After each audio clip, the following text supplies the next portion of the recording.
الحمد للہ رب العالمین والصلاة والسلام علی رسول الکریم اما بعد فاعوذ باللہ من الشیطان الرجیم بسم اللہ الرحمن الرحیم وعن ابن عباس قال قال رسول اللہ صلی اللہ علیہ وسلم مدمن الخمر ان مات لقی اللہ تعالی کعابدی وثن رواہ احمد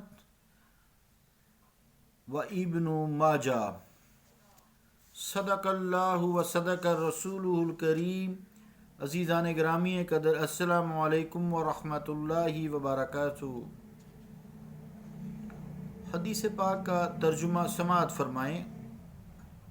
روایت ہے حضرت ابن عباس سے، فرماتے ہیں فرمایا رسول اللہ صلی اللہ علیہ وسلم نے، عادی شرابی اگر مر جائے تو اللہ تعالیٰ سے بت پرست کی طرح ملے گا۔ احمد اور ابن ماجہ۔ عزیزان گرامی قدر، حدیث پاک سے مراد یہ ہے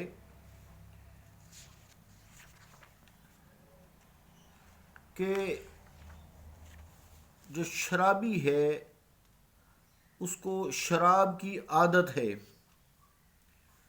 یعنی شراب پیتا ہے عادتاً، لیکن اس کو حلال نہیں سمجھتا۔ اب چونکہ وہ فاسق ہے، گناہ گار ہے، اگر توبہ کرنے سے پہلے اس کی موت واقع ہو جاتی ہے،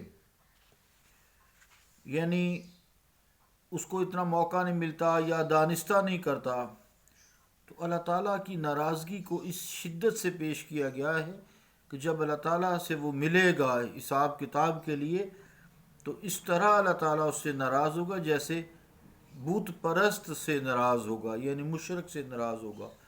مطلب یہ وہ کافر نہیں ہوگا اگر ایمان پہ فوت ہوا ہے، لیکن اللہ تعالیٰ کی ناراضگی کی وجہ یہ ہے کہ وہ عادی شرابی تھا، اس نے توبہ اس کی بارگاہ میں نہیں کی۔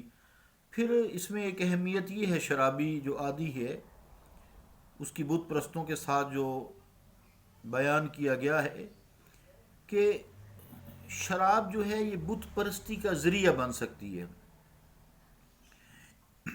اسی لیے اللہ تعالیٰ نے قرآن کریم میں بھی ان دونوں کو اکٹھا رکھا ہے، جیسا کہ آیت سے واضح ہے کہ انما الخمر والمیسر والازلام، نیز شرابی جو ہے بت پرستی کرے تو اس سے کوئی تعجب نہیں ہے، عقل جو اس کی معاف ہو گئی، بے عقل ہو گیا۔ تو جب انسان بے عقل ہوتا ہے، جیسے کافر بے عقل ہی ہیں جو اللہ کو چھوڑ کر کسی اور کو پوجا کرتے ہیں، مشرک ہیں، شرک کرتے ہیں، تو جب عقل اس کی معاف ہو گئی تو وہ بت پرستی کرے تو اس میں کوئی تعجب کی بات نہیں ہے، عقل سے وہ بیگانہ ہے۔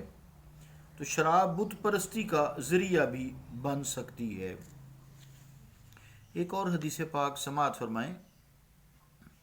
وعن ابی موسیٰ انہ کان یقول ما ابالی شربت الخمر او ابدت هذه الساریۃ دون اللہ، رواہ النسائی۔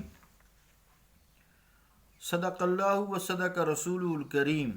عزیزان گرامی قدر، حدیث پاک کا ترجمہ یوں ہے کہ روایت حضرت ابو موسیٰ سے آپ فرماتے ہیں کہ میں نہیں پرواہ کرتا شراب پیوں یا اللہ کے مقابل اس ستون کو پوجوں، اللہ کے مقابل اس ستون کو نہ پوجوں۔ نسائی۔ حدیث پاک سے اصل میں بتانا مقصود یہ ہے کہ میرے نزدیک شراب پینا اور بتوں کو پوجنا یعنی شرک کرنا ایک درجہ کی حماقت اور بے وقوفی ہے کہ بت پرستی میں سوائے نقصان کے کوئی فائدہ نہیں، اور شراب نوشی میں بھی سوائے نقصان کے کوئی فائدہ نہیں۔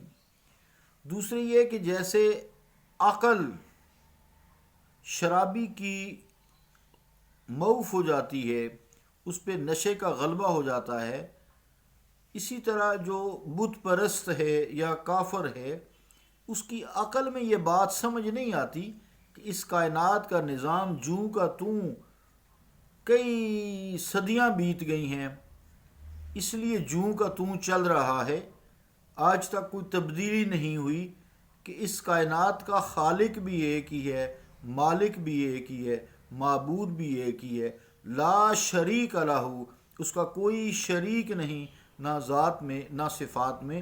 تو جو مشرک ہیں، بت پرست ہیں، وہ بھی عقل سے عاری ہیں، ایسے ہی ہے جیسے شرابی ہے۔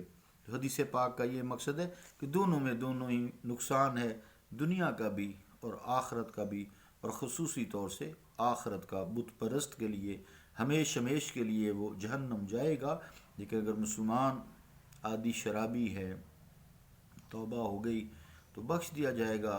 ان کیس اگر اسی گناہ کو ساتھ لے کر فوت ہوا تو اللہ رب العالمین، چونکہ وہ ایمان کے ساتھ فوت ہوا ہے، توحید پہ فوت ہوا ہے، تو اللہ تعالیٰ اس کو جنت میں جگہ عطا فرمائے گا۔ اللہم انی اعوذ بک من سوء القضاء و درک الشقاء و شماتۃ الاعداء۔ صلی اللہ تعالیٰ علی رسول خیر خلقہ محمد وعلی آلہ و اصحابہ اجمعین برحمتک یا ارحم الراحمین۔